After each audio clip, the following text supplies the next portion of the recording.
खुलुमबाय गिबियावनो बयनिसिमबो गाहाम हामलायनायखौ जासिहरबाय दिनैनि प्राइम 24 हेडलाइन स्टुडियाव धेमाजि जिल्ला सानजारि नोगोरनिफ्राय रादाबखौ फरायदों आं आमिना सरगियारिया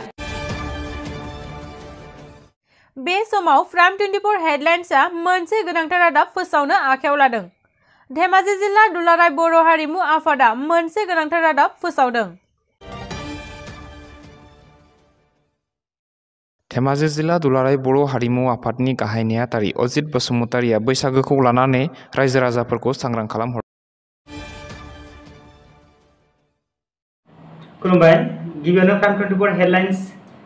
रादाब बुथुमगिरि बिथांमोननिसिम आंनि गोसो गोरबोनिफ्राय गोदान बोसोरनि गाहाम हामलायनायखौ जासिग्रोबाय आरो लोगोसे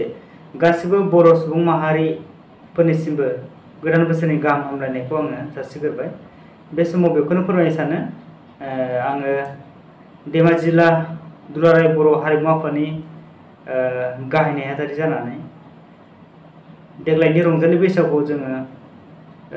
बेनि न' बैनि न' ज' सेंग्रा सिख्ला बोराइ बेन्थ' जोङो गाजा गोमजायै खालामालासिनो गावबा गावनि न'आव थानानै जोङो गावबा गावनि न'आवनो रंजानांगौ जाहाथे बिनि न' बैनि न' थांदेरलाया रंजाया जानाय लोंनायखौ एसे खम खालामगोन आं बेखौ गुरै खावलायहरबाय मानो होनब्ला आथिखाल गासिबो मिथिखागौ मोनसे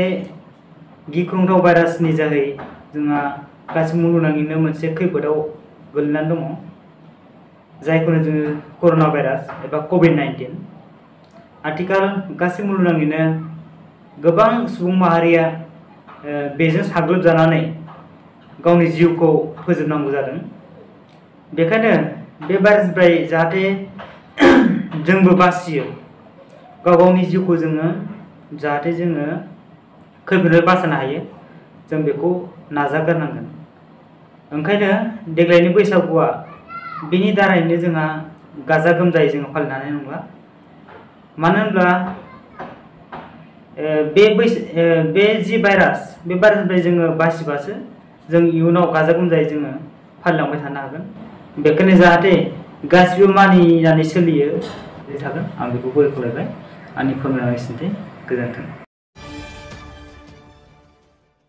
धेमाजि जिल्ला दुलाराय बर' हारिमु आफादनि आफादगिरि नाथुराम मोसाहारि बिथाङा बैसागोखौ लानानै रायजोफोरनिसिम मोनसे गोनांथार रादाब फोसावहरदों खुलुमबाय गिबियावनो प्राइम हेडलाइन्सनिसिम गाहाम हामलायनायखौ जासिहरग्रोबाय धेमाजि जिल्ला दुलाराय बर' हारिमु आफादनि जानानै बयनिसिमबो खुलुमनाय आरो सिबिनायखौ बावहरग्रोनाय थाबाय बर'नि गुदि आरो आगुनिफ्राय सोलिबोबाय थानाय माहारियारि फोरबो रंजालि बैसागुनि गाहाम हामलायनाय बावहरनायजों लोगोसे बर' माहारिनि साफ्रोमनोबो गोदान बोसोरनि गोजोन गाहाम हामलायनाय जासिनाय थाबाय कभिड-19नि थाखाय गासै बुहुमावनो सोमजिनाय बारदेरनाय बेरामनि थाखाय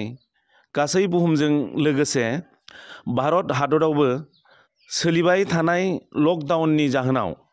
देग्लायनि रंजालि बैसागु फोरबोखौ गाजा गोमजायै फालिनो हायासैब्लाबो गाव गावनि न'खरावनो थानानै न'खरनि गासै सुबुंफोरजों खौसे रंजालि बैसागु बोथोर गोदान बोसोराव माहारियारि नेमखान्थिफोरखौ फालिनो थाखाय बयखौबो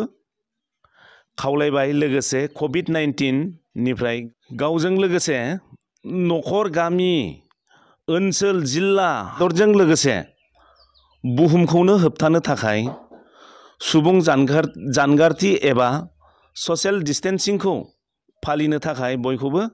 खावलायहरबाय रायजोफोरखौ मिजिं थियोदि फैबाय थानाय गोदान बोसोराव गासै सुबुं माहारिनि गेजेराव फोथायलायनाय खौसेथि बिदा फंबाय सानलायनाय आरो जौगानाय लाबोनो हाथों दिनैनि बादि गिख्रंथाव थासारिनि समावबो जोंनि जायफोर डक्टर नार्स रैखाथि बिफाननि मावथि बिथांमोना बयनिबो गाहामनि थाखाय गावखौ बावसोमदों बिथांमोननि गाहाम देहानि थाखाय आं आफा इसोरनि सेराव आर'ज खालामनाय जाबाय। स्टे ह'म सेभ लाइफ। जै बर' हारिनि जै।